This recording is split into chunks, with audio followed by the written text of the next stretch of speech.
Monsieur le Président. Nous avons tous été choqués par le meurtre de Daphne Caruana, tuée le 16 octobre 2017 dans l'explosion de sa voiture. Elle avait signé de très nombreux articles très justes dénonçant la corruption endémique dans son pays. Aujourd'hui, l'étau s'est resserré autour du Premier ministre socialiste Joseph Muscat et de la voyoucratie qui l'entoure. C'est bien une voyoucratie qui l'entoure. Soupçonné de protéger son clan dans l'affaire du meurtre de cette journaliste, le Premier ministre a annoncé dimanche sa démission, mais qui ne sera effective qu'en janvier. Il est avéré qu'il a interféré dans l'enquête.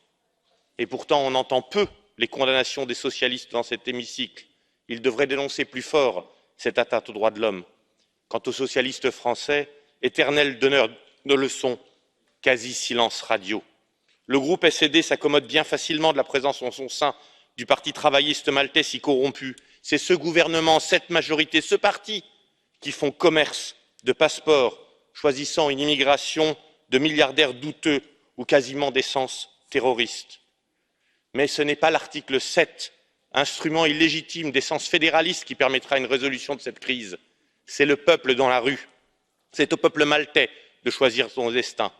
Que cette majorité ne profite pas d'une crise grave et réelle pour pousser un agenda fédéraliste rejeté par les peuples, comme le rappelle le vote britannique de jeudi dernier.